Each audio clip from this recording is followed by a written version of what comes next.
What's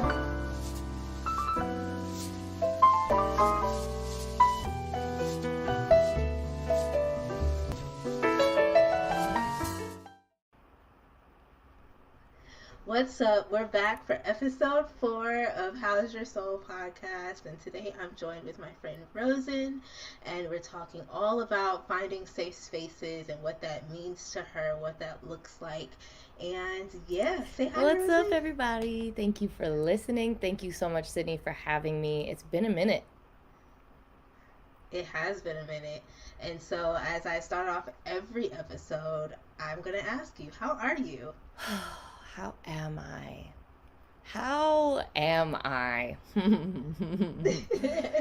Overwhelmed, to be completely transparent. Like, overwhelmed is an understatement. Like, I feel like God has blessed me with all the things that I've wanted, all the asks, all the big requests, all the opportunities, financial abundance. Yay, got all of that. But what I didn't pray for was rest or balance. And your girl is burnt out. I am really tired. Like, completely honest. Like, I don't think anyone's asked me how I am in a long time, because I'm pretty good at like appearing like everything's okay. When you run into me, I immediately just like put on that, hey, I'm good. Hey, because I don't like to burden people. Hello? Sorry. I don't like to burden people with my problems. I don't want to weigh people down. So it's just been a minute since someone's actually asked me how I am. And burnt out. Really burnt out. Yeah. So digging into that a little bit more, like going into everything you have going on that's like causing this burnout. What's going on? I know it's a lot of good things. Yeah, a lot of but I know there's a lot of overcoming griefs and things like that too. Yeah, like this is like the first time, this past month was really the first time of me like taking the baby steps to crawl back into society after losing my dad. He was my hero. Is, always will be my hero. But losing somebody who was such a pillar of strength and who made you your whole life, like it just, I was not okay for such a long time. Like up until maybe 6 months after he passed. It's been 8 now. So yeah, like the last 1 to 2 months, I'm finally like, oh, let me crawl back to my friends. Let me pick up the pen again. Let me start singing again. Didn't know when I would come back to it, and I didn't want to force it, and I hid for such a long time.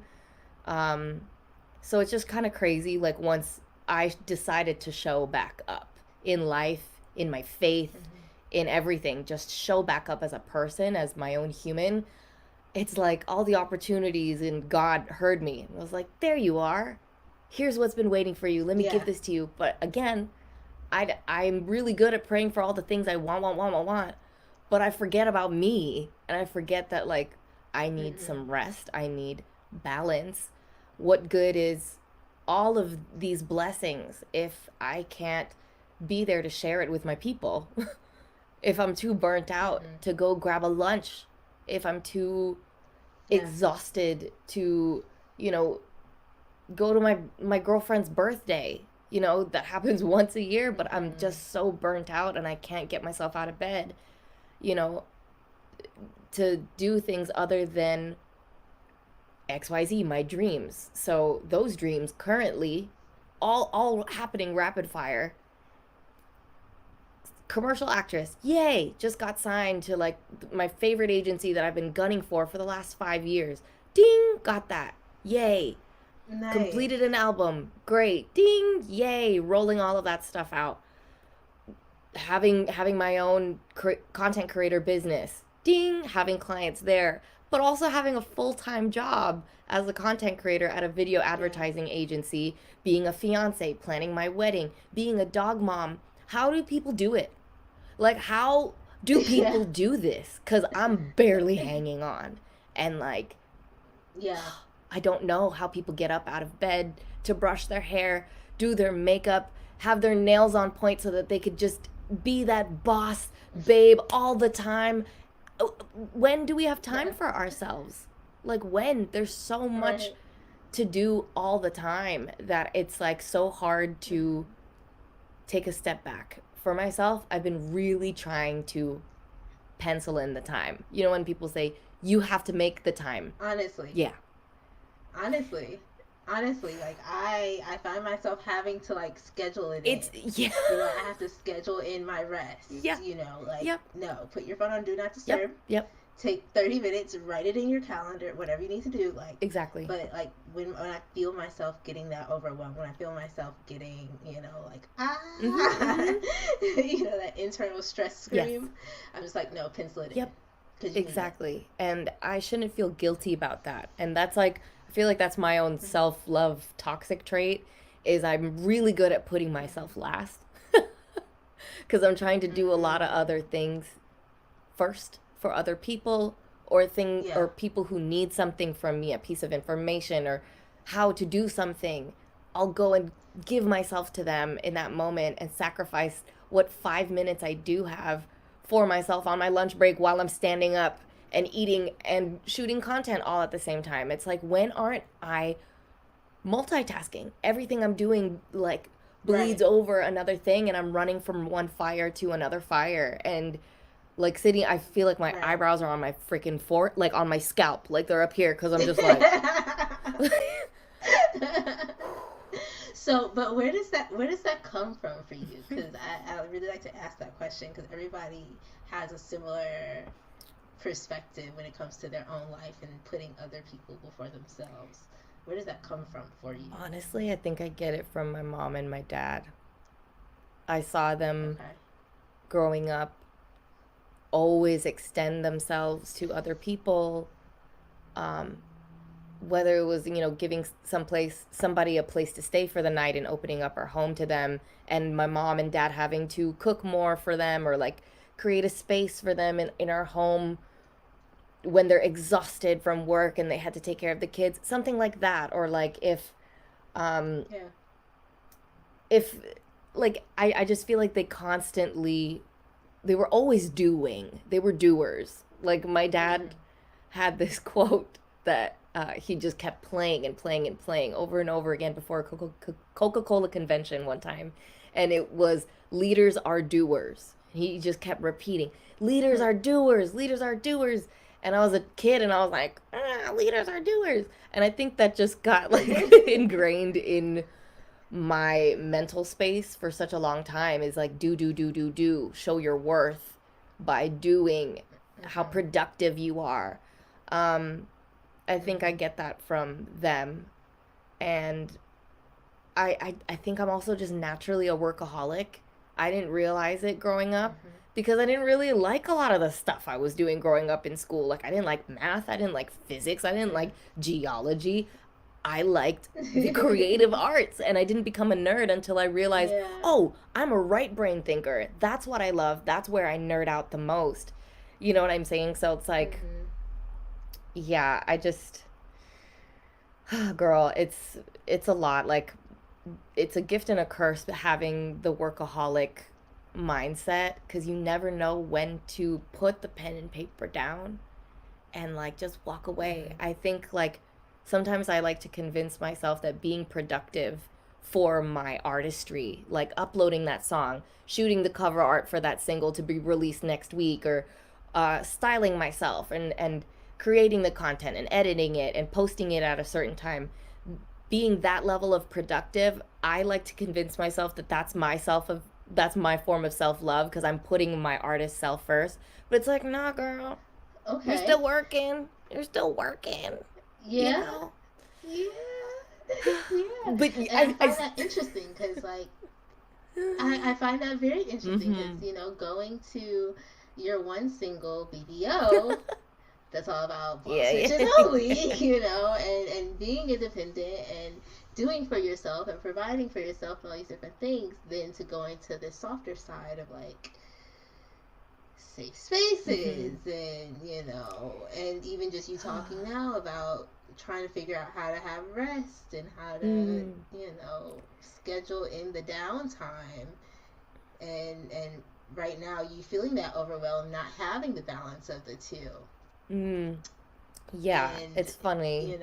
I it's one of those things where I'm currently in a space, and what I'm learning is like things can we operate in a space of the gray and operate in a space of duality, and it's okay to have both, and Mm-hmm. prioritize Mm. both, but at the same time, recognize that both can't always happen at the same time, but that's okay, that you can still have both. It doesn't have to be all or nothing. Wow, this resonates so heavy with me right now. And it'll make sense like later down the line when more music comes out, but everything you just said is like a big lesson that I feel like I've been made to learn in the last year Mm-hmm. is duality. Mm-hmm. You can coexist with Mm-hmm. all the chaos and joy and love and heartbreak and pain and sorrow and beauty all happening around you. It doesn't always have to be sunshine and rainbows all the time, which was like Yeah. my old mentality. Like, if it's not sunshiny and Yeah. rainbows, like my day sucks. No. It's like Yeah. you choose what determines whether your day is sucky or not. Like, the power of your mind Yeah. is really incredible, and I've been trying to train myself more so. And it's funny that you ask, like, what are your safe spaces, going from BBO, like, I'm a boss, I Yeah. run shit, which is it's true, and I'm Yeah. like, I'm going, but it's like, boss bitches also burn out. Okay. Like, Hello. boss Yes. bitches need some rest. Yes. Okay. Like, Sundays aren't enough. Okay. Sundays aren't enough. And that's true. I only rest on Sundays. I only rest on On Sundays. But Sundays. today's a Sunday. This ain't resting. We're still working. We're still hustling. You know what I mean? Right. I always take Right. time on Sundays, but not the whole day. And to go from, like, rapid fire, like, oh, she's functioning at such a high rate, BBO Rozen, to like, like safe space, slowing it down. It's funny that you asked me this because just yesterday when I was journaling, I had so much anxiety before I picked up the pen. And I was like feeling like everything was everywhere all at once, and I was running to go put out one fire and then running to go put out the other one, and not having any rest in between until I sat down to write. And then the first thing I journaled about was my dad. I miss him every single day. I think about him all the time. And I stopped and I was thinking about him. I started writing about him, just reminiscing on just memories and how I was currently feeling. And then I started to cry, which is a norm these days, and it's fine. I welcome it. Feel the Yeah. feelings. Grief tears just come without trigger warning a lot. Yeah. So I just Yeah. start writing, and then I realized I had this epiphany, like, huh, I think dad is helping me slow down. Whenever I hold space Mm. for just him, and for me to just feel his presence and his absence and my missing him, I have no choice but to slow down. And sometimes that looks like Mm-hmm. crying. Sometimes that just looks like burying myself in this couch and just relaxing. But I always slow down, and nothing and no one else matters in that moment. And I realize, like, Mm-hmm. I think he sees me from up there struggling. And he's like, let me just, Yeah. let me go there with you. Let me be there with you and give you that Mm-hmm. space. So I feel like recently, Mm-hmm. because I actually wrote Safe Space back in 2020. Um, Recently, though, I feel like just holding space for my dad's spirit and his presence and absence, I feel like that is a new safe space. Like, I feel incredibly safe every month on the 21st, because that's actually like when he passed. It was the 21st of July. And so every month on the 21st, I'm like almost dreading it every time the clock turns over to midnight and I notice the date. Like, my heart would sink. But I notice more and more, I think he's trying to rewrite the narrative that I have on the 21st every month, which is mourning, sorrowful, just crying in the depths of my sadness. But I notice that every month on the 21st, there's something that happens that always makes me smile. Like epic big things. And I'm like, you are just showing off now. You're just showing off now. Because, like, that's amazing. Yeah. But, like, I think it's his way of making me still be happy and not always have that dark cloud over that day when my dad gained his angel wings, you know? So he's a new safe space, but actually when I wrote it in 2020, my muse was my now fiancé, because at the time I was, I know. At the time I was still really, really healing, and he was a person that I pushed away for a while. And I said, like, I'm not good for you. I'm broken. I need to heal. Like, I really need to heal, and you do not deserve all this baggage. And he was like, I'm here whenever you are ready. I don't want you to do this alone. Like, I can be your safe place. Like, I can be your safe space if you let me. And I wasn't letting him for a long time. And then, like, it's just incredible what happens when you are in love and feel safe. It gives you, like, this permission to be your unapologetically be yourself. Being held safely in love gives you that superpower of embracing your flaws, because someone else already has your heart in their hands. Like, it's already entrusted. It's already given to them. So you don't have to worry about anyone else wanting you or not wanting you. You're already loved. You know what I mean? And and then just feeling that safe space, I was like, I want to create something that is like the soundtrack to that safe love, whether it's between you and your significant other, or a mother and daughter, or father and daughter, whatever it is. What is your safe space? And I just wanted people to be the container with that song. And it's actually an interlude. It's not even a real song. It's an interlude designed to go into another song. So it's just a moment. Like, I didn't want it to be so constructed. I wanted it to just exist and be a moment, not so cut and dry and so structured like a real song would be. I just wanted to just be a moment, because that's how it is. You know, those moments when you're wrapped up in love, like, those moments are so fleeting. So I wanted that song to emulate that. But yeah, like, I will say a safe space quite literally is his chest. Because when he comes home, I'm like, oh, it gives me permission to, like, rest. And I'll just, like, run up to him, and I will bury my head in his chest. And I will just, like, take a deep breath. And I just feel so held and safe. Like, my person's here. Like, yay! My person is here to hold me and love me. And I'm here for him, vice versa. It just feels like we can, like, lean on each other.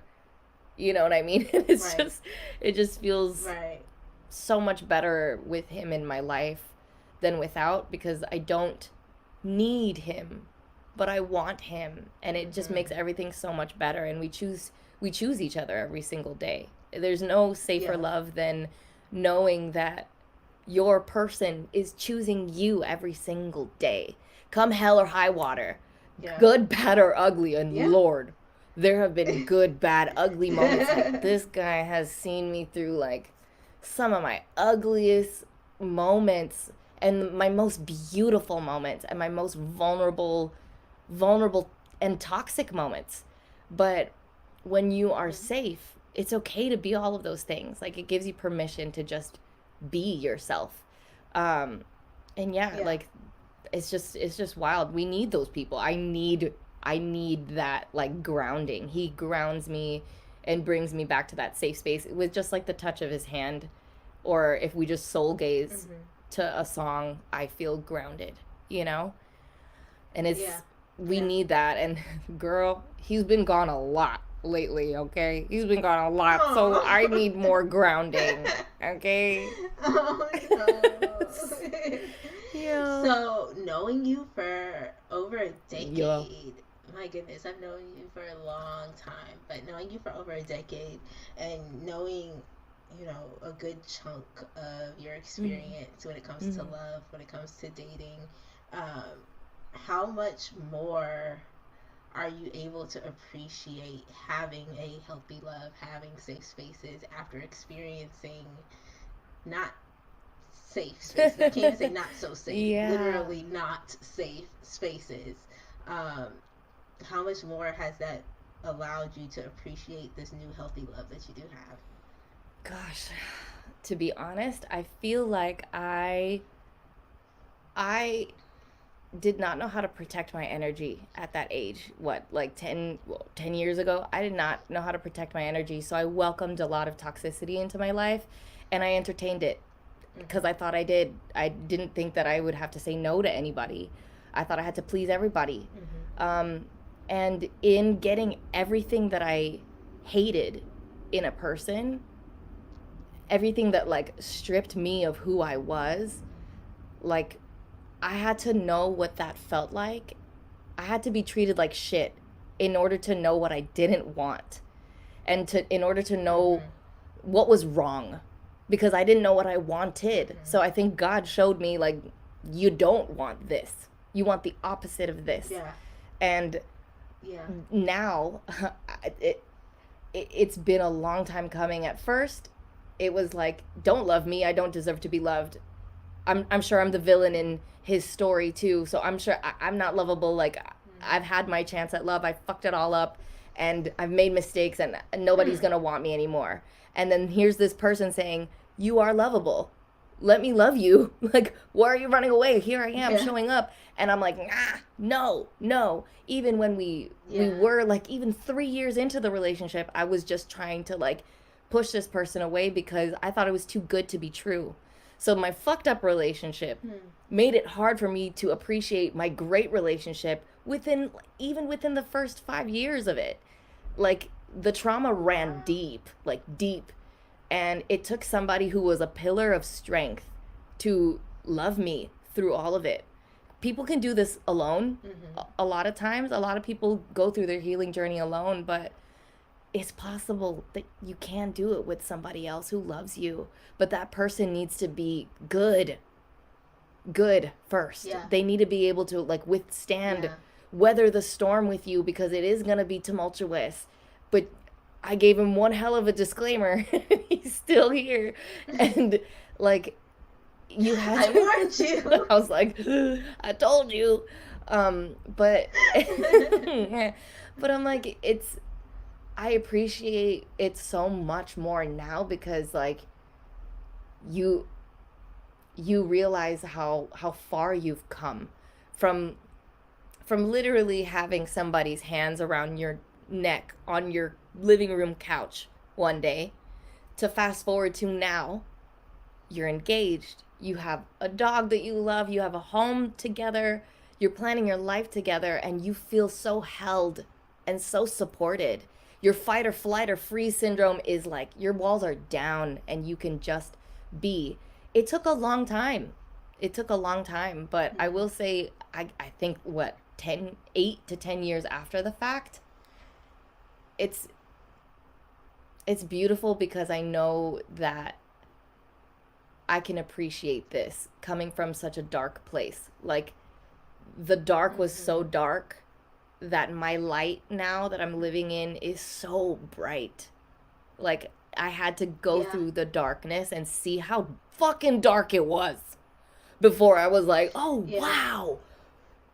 It's just so much better when it's like this, when you're love, and it's like I can tell you my wardrobe changed. My whole like aesthetic changed. If you go through photos, literally, like if you go through photos from like back then till now, you see more color. I'm wearing more color. I'm smiling more. Like things are lighter. Literally everything is lighter.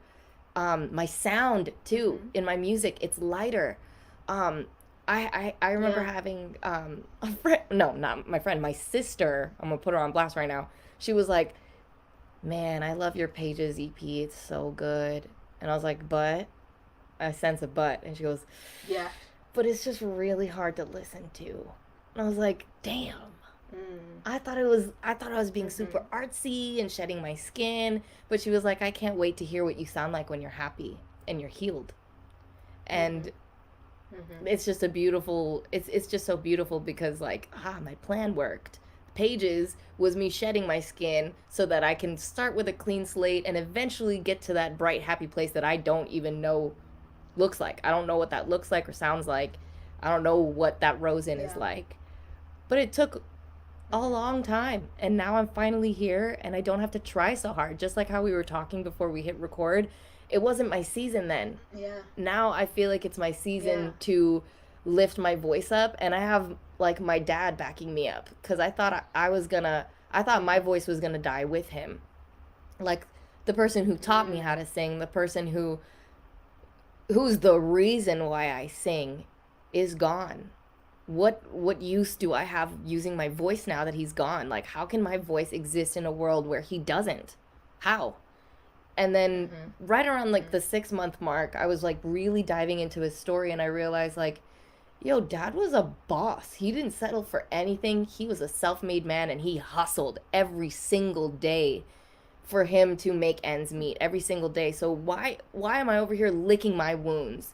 Like, I have a voice to use. I can sing. I have the ability to do it. Why am I sitting here licking my wounds and feeling sorry for myself? My dad would hate that.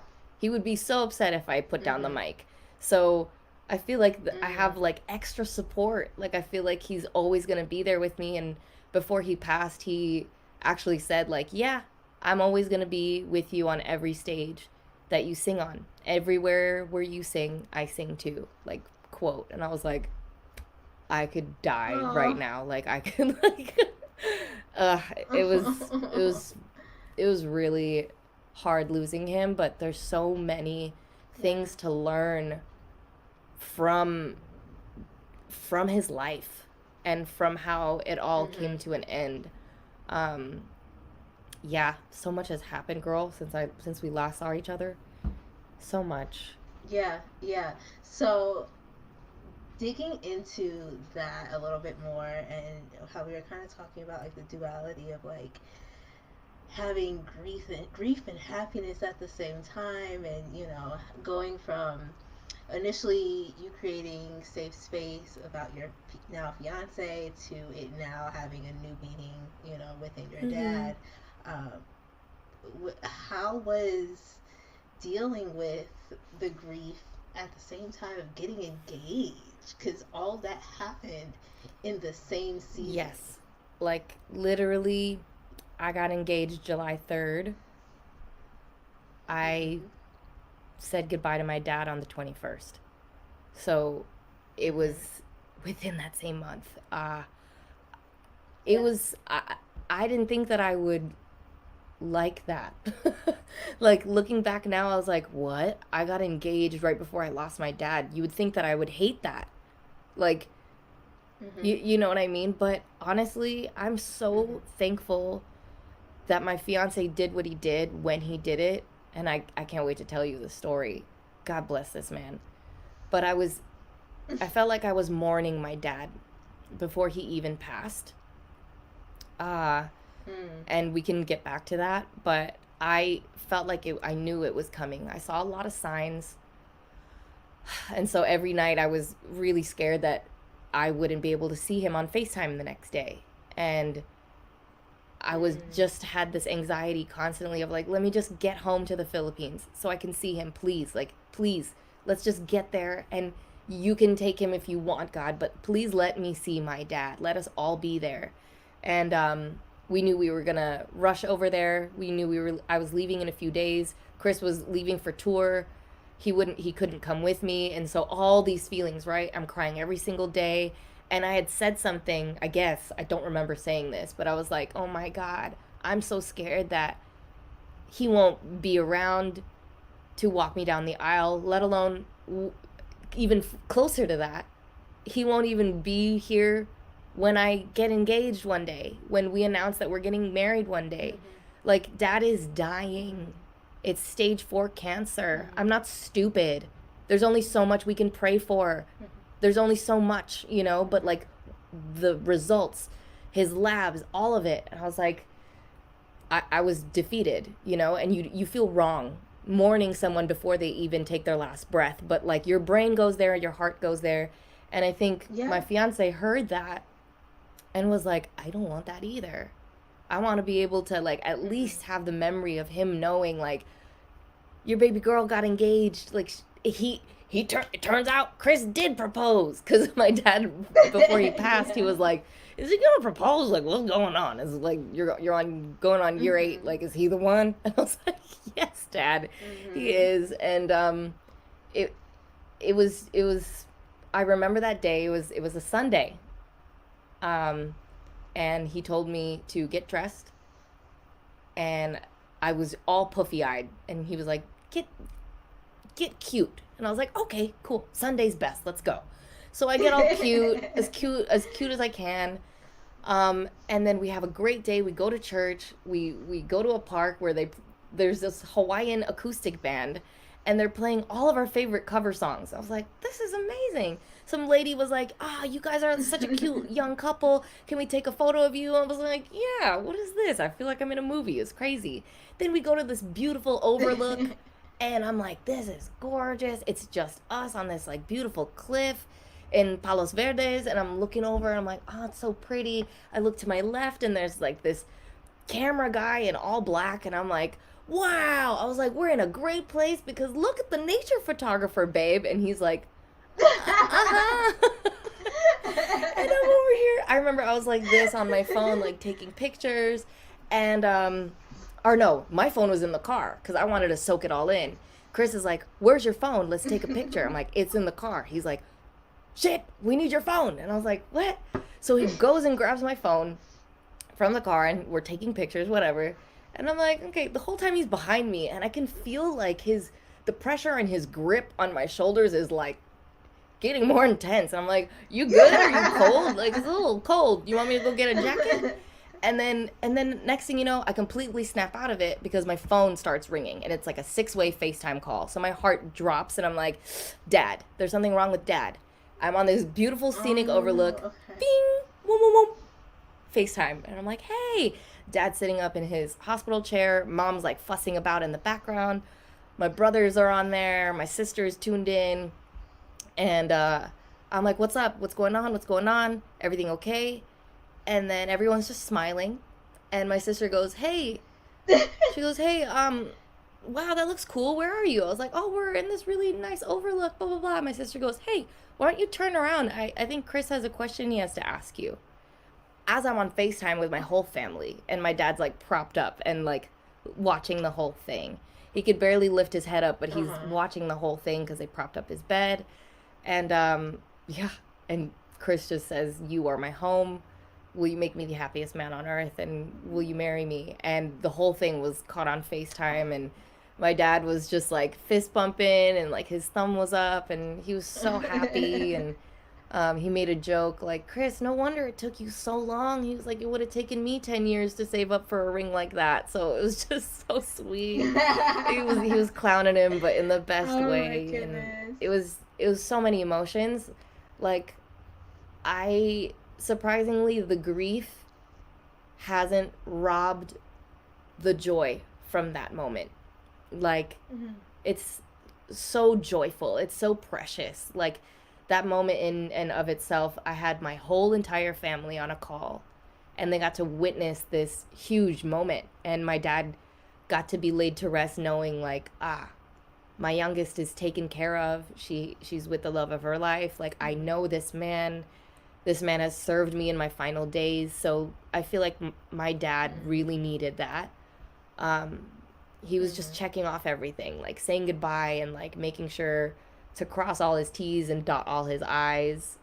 Like, he went so gracefully. And being engaged and having that high hit such a low at the same time, because it's like, I'm so sorry about your dad. Oh my God, congratulations, by the way. It was a lot of that. Yeah. A lot of that. And I was like, yeah, okay, both are very real and very true, and they exist, and it's still okay. This is still happy. This is still a great thing. I'm still happy. But does it still suck that my dad is dying? Yes. But I had to learn in that moment and in that month, like, oh my God, I'm crying one day, tears of joy, and then minutes later, I'm crying mournful tears and tears of grief, and that was just like being engaged and losing my dad in the same season was like a, a really, it was a lesson on duality, like it was a lesson on how to coexist with death and life and love and sorrow. And all during that, my sister was in her final trimester.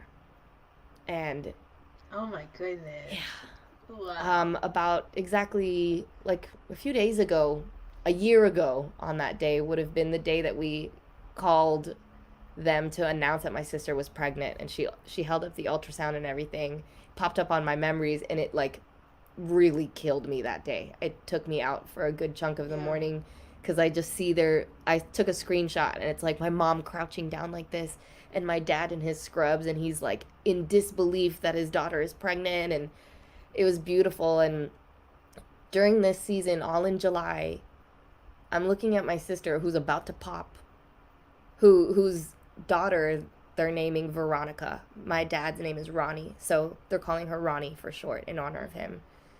And seeing my dad hold his hand to her belly and watching his hand like have some kickback because she's kicking every time only my dad would touch her.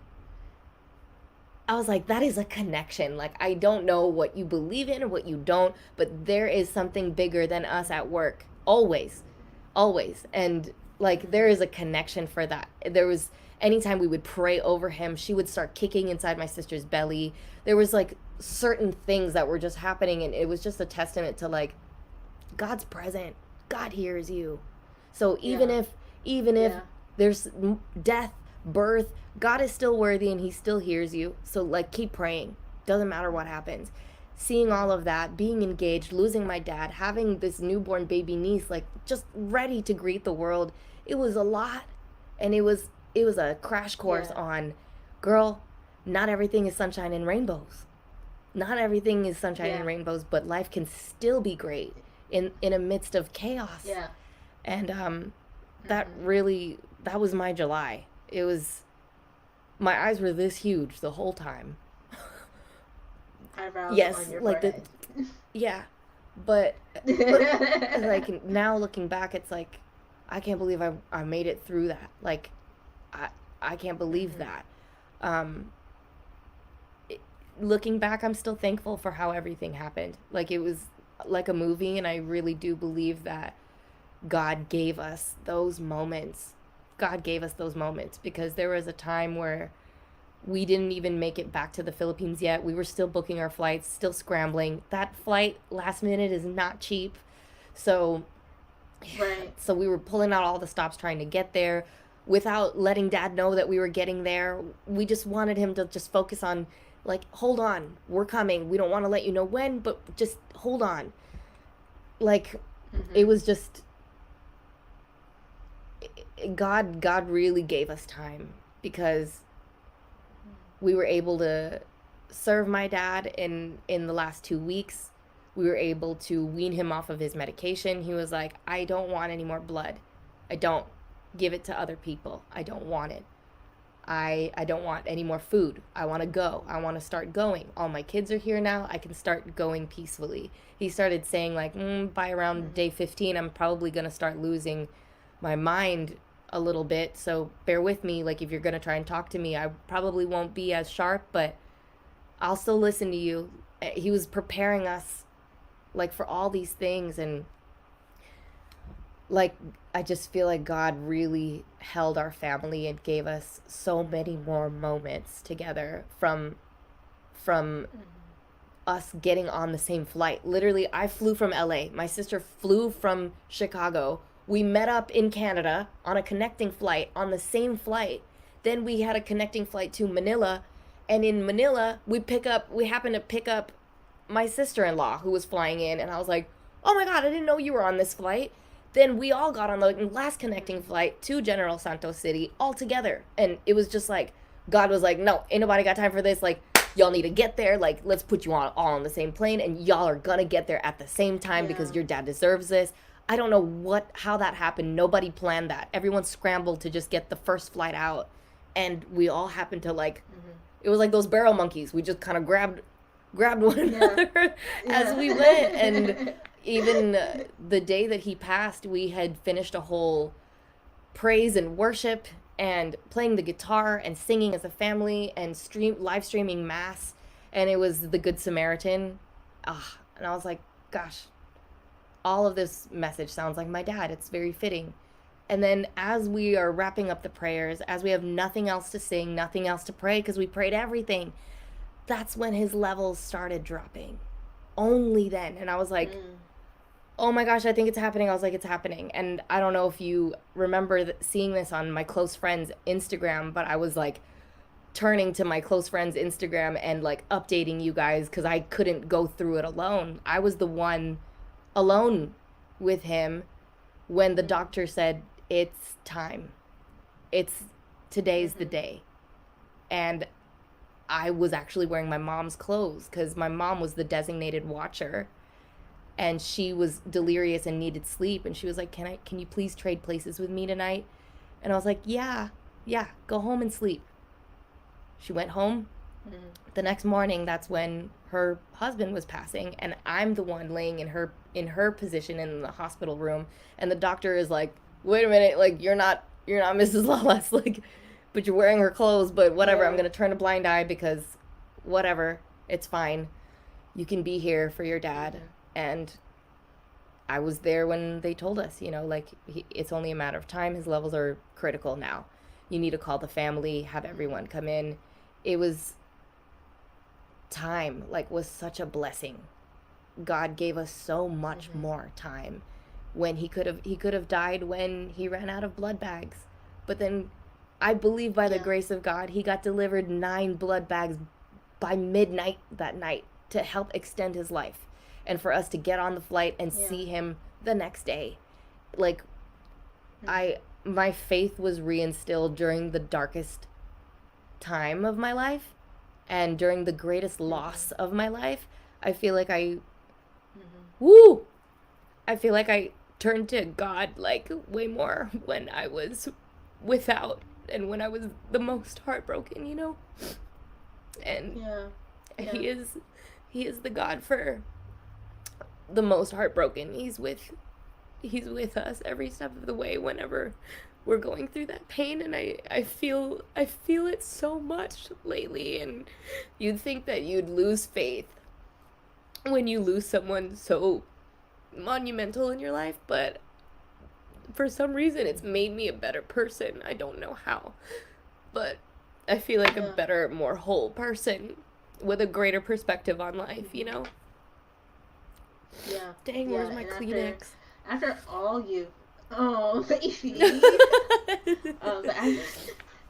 But after all you've been through, after all you've experienced, like, whether it be experiencing domestic violence, whether it be experiencing losing your dad, whether it be experiencing, finding this new amazing love and getting engaged, like, no matter what it is, the resounding safe space of it all is God. That's really your true safe space. Yeah. Because that's been what's gotten you through all of it.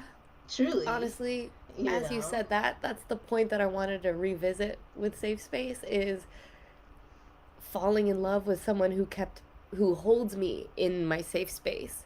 And having a dad who was so generous and so giving, and was a self-made man.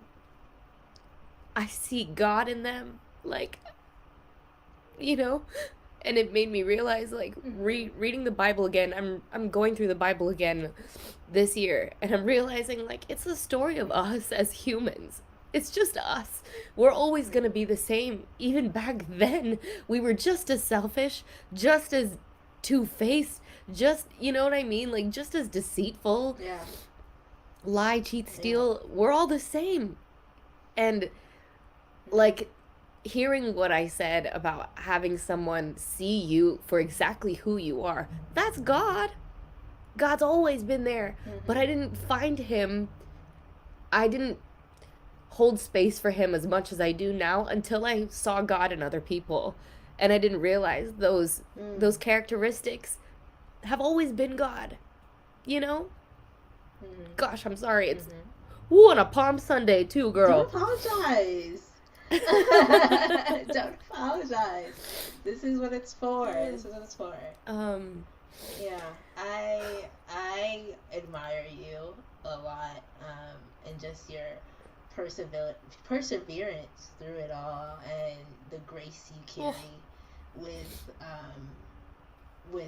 your life, and how much bravery it takes to share your life experiences, and how you allow other people into your life through your experiences, and how you translate your experiences into your art, whether it go from pages, and how much you're able to like create just based off of your pages album, and how that translated over into like my art show back in the day, and how much we were able to like, you know, just connect.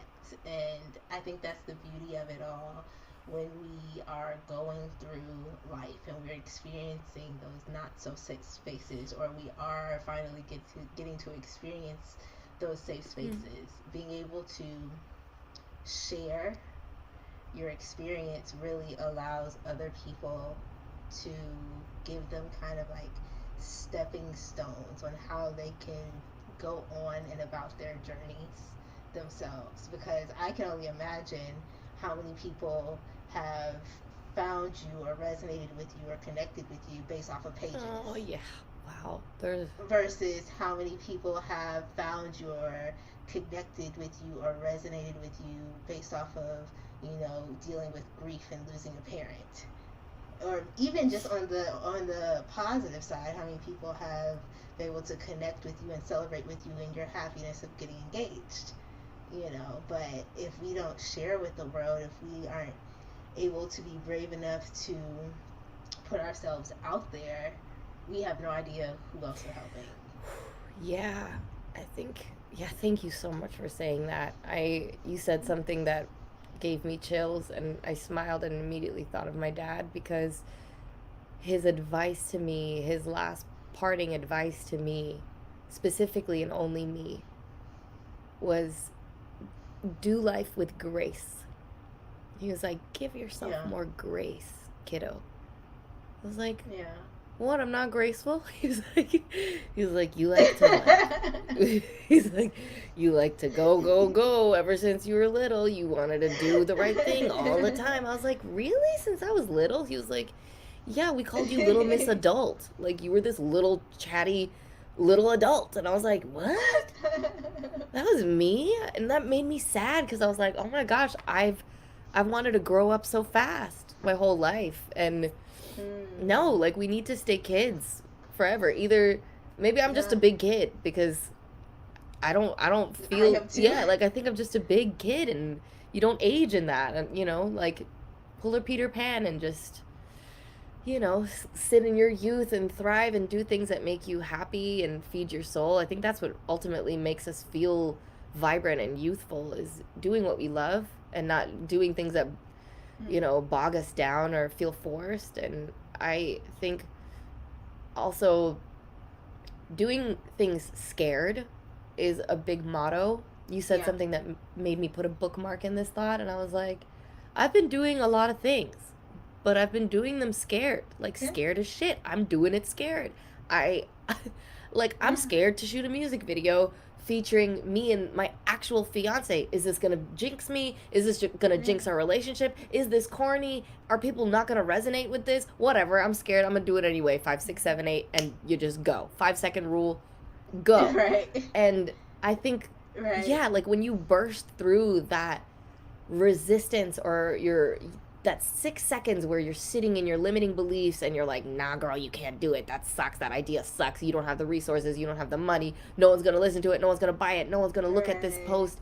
Do it anyway. Do it scared, because you could help one person. And that one person could be the one thing that can lead you to the next big thing. And You know Absolutely. what I mean? Do it scared. Like, if anyone's listening to this, like, do that shit scared, sis. You don't need to be confident all the time. When people ask me, like, how do you do things Yeah. confident? How are you confident? I'm not. I'm not. I just do Yeah. it. Yeah. I Yeah. just I just Yeah. show up. Absolutely. Like, just Yeah. show up and do your best, because I feel like we all cause a ripple effect in society, in this universe. Whatever we cast out there, whatever we throw out into the pond, it trickles into other pools as well, and it gives people inspiration, motivation to pick up the microphone and sing, or voice their thoughts on a live, or drop a word that they just received a download on that day, post on their Instagram, Yeah. do whatever you want to do before those limiting beliefs trickle in, because that's all you need. Once you hit that wall, Yeah. so, like, you will never get or find out what that greatness could have been. You won't get to the other side. Mm-hmm. And I feel like I've fallen in love with this process of, like, okay, I want to do something. Okay, my brain says I want to do something. What is that thing? Let's get it out on paper. Let's get the goals out on paper. That's what I want. What do I need to achieve that? Ah, okay. Who are the people I need to achieve for that? Cool.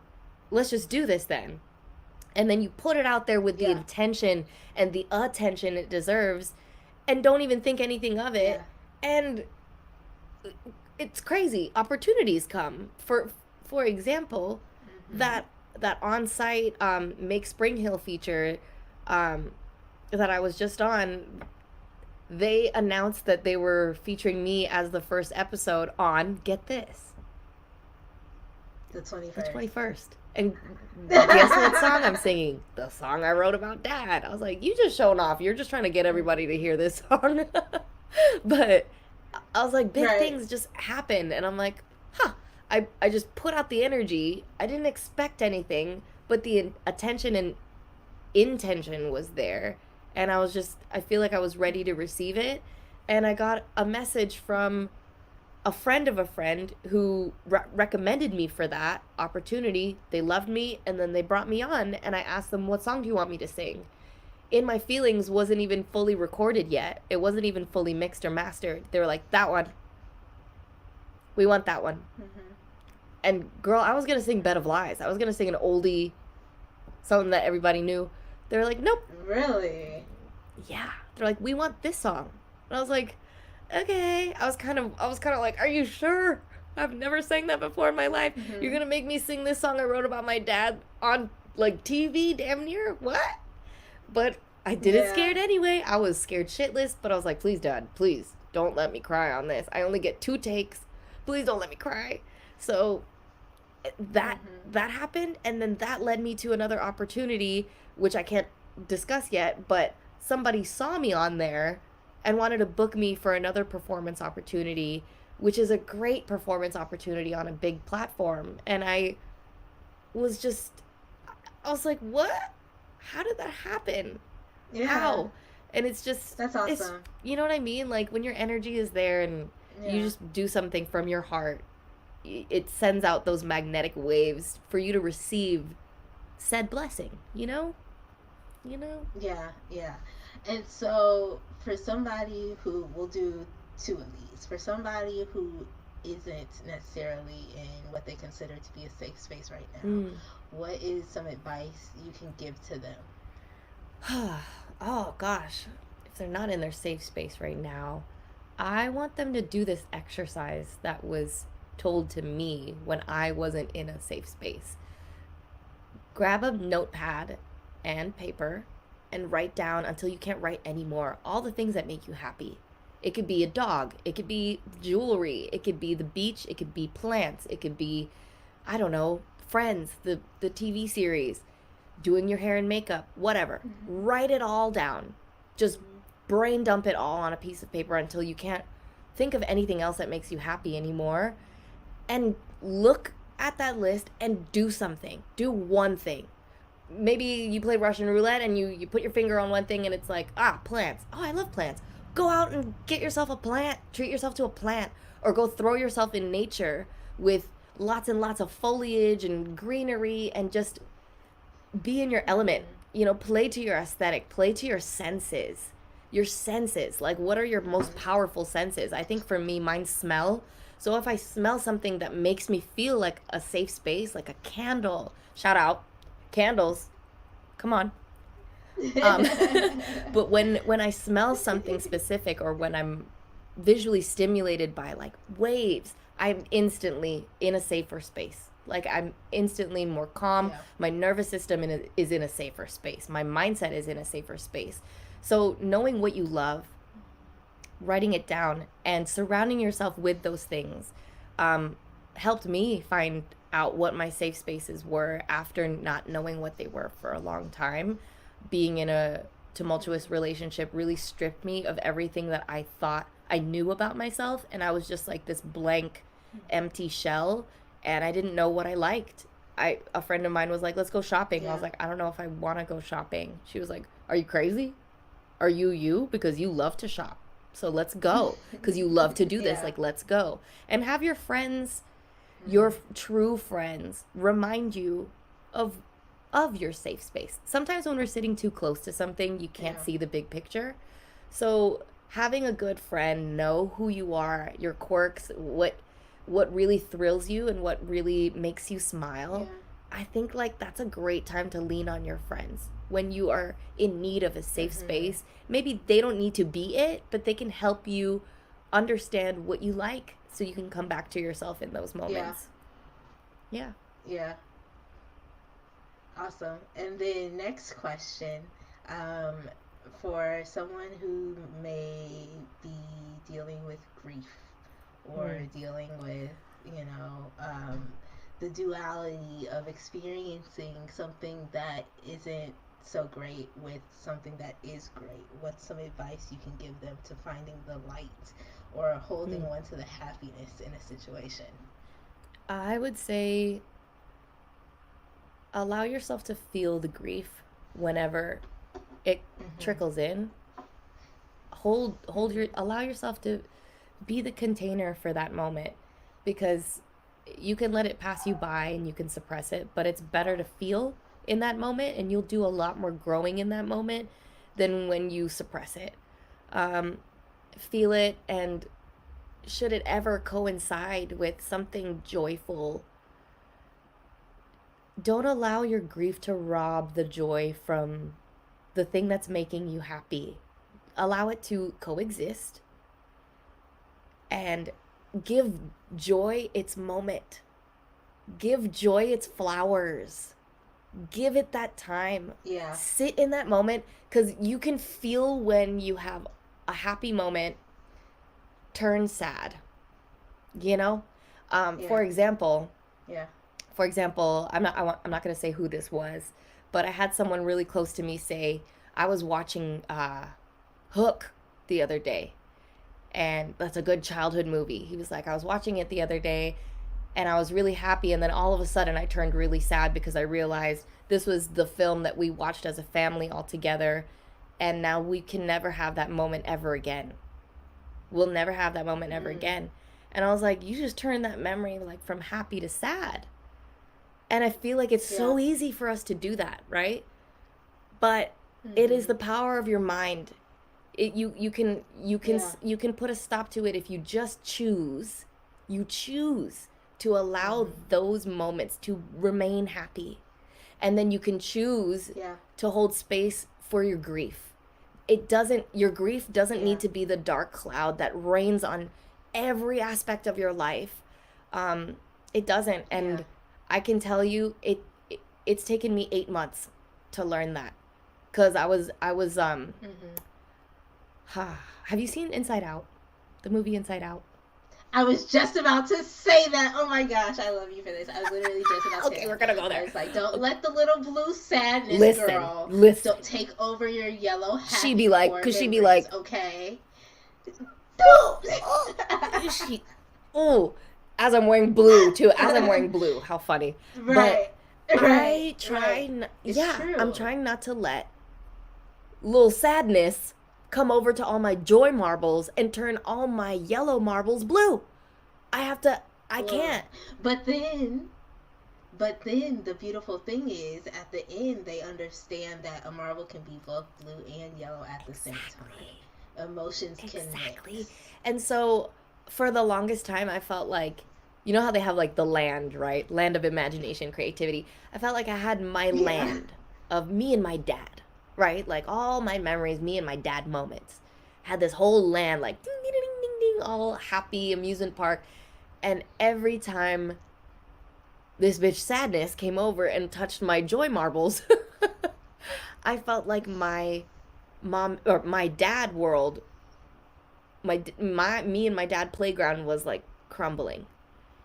And that's when I Yeah. realized like, oh shoot, I need to not have grief rob me of my joy sometimes. It can still be Yeah. there, but I can choose to hold space for those emotions. And you can feel all the things like Yeah. grief is crazy because it is happiness and sadness all in one tear. It really is because Mm-hmm. you remember and you celebrate the moments that you have with that person or had with that person. You're celebrating it in this one tier of happiness, but also as it drips down your face, you remember that you can't have those moments anymore. So that becomes grief, but it's all shed within the same tier. And once you can accept that and let go of the resistance, I think like you'll be in a way better place. And everybody grieves differently. We go through the 5 stages of grief in our own time. I feel like I went through them very quickly. Very quickly. I was pinging like ding, ding, ding, ding, ding, ding, between like Yeah. anger and um, bargaining and denial and sadness. And I was really bouncing Mm-hmm. back and forth. But now I'm at a place where I can accept it. I've accepted it. I don't have a panic attack every time I realize like I can't call my dad anymore. I've accepted it, Mm-hmm. and Mm-hmm. I I'm thankful for all the moments that I did have with him. I'm thankful that I had a dad. Some people don't have a dad Yeah. that they have these epic memories with. Right. I had that. I had Mm-hmm. that. Sure I won't have him walk me down the aisle, but I got to be at a wedding, my sister's wedding, where I got to sing an epic duet with him. And I think all of that happened because Yeah. God knew we were going to be robbed of his life soon. And that happened Yeah. right before the pandemic, girl. 2019, October Mm-hmm. 2019. That was the last time my whole family was in one place, and it was in Hawaii. It was in paradise.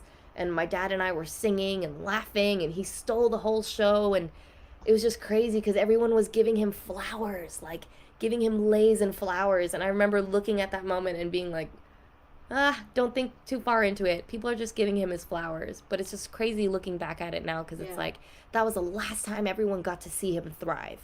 And everyone did give him Yeah. his flowers in that moment.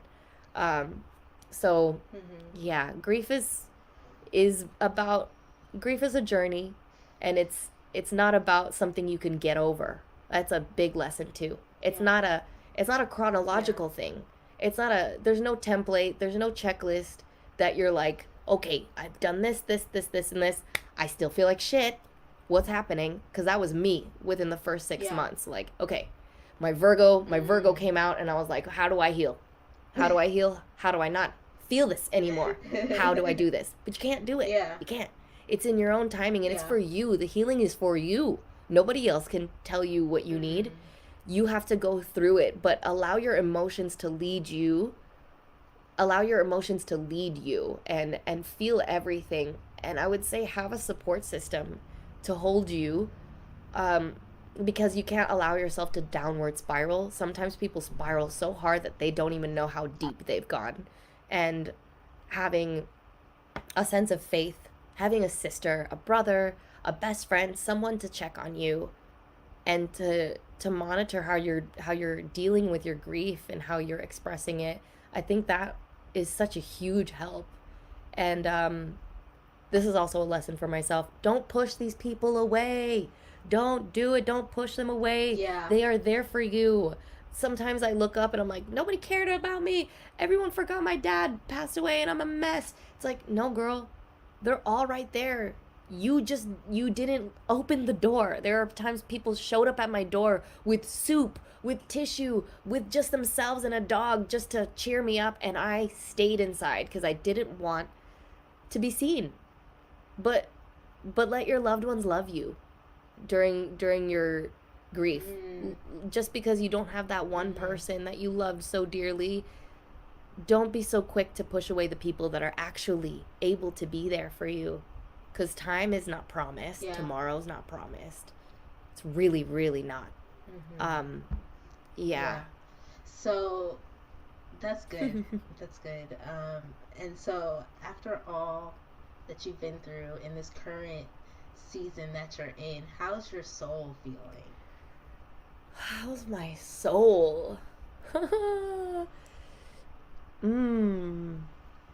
feel like my soul is being challenged, but she's so present more than ever. She's louder. Her presence is louder than ever. Mm-hmm. It never goes away. Like, I feel like I'm driven by this entity that is me that I cannot see. Like, my soul, my being, my presence. I'm very aware of it. Mm-hmm. And I feel like she is trusted. Like, I feel like I can trust my soul. I feel like she is someone I can really lean on. And I feel like my soul is my best friend. Yeah. Yeah. Yeah. I love that. I love that. Well, thank you so much for sharing with me today. Thank you so much for just bearing your soul with me. And it's been a great hour chatting with you. And I hope that everyone listening can pick up on something that you shared, that we've talked about. And I hope it helps in their own healing journey. And yeah, until next time, it's been episode 4 of How's Your Soul? Thank you so much. Peace.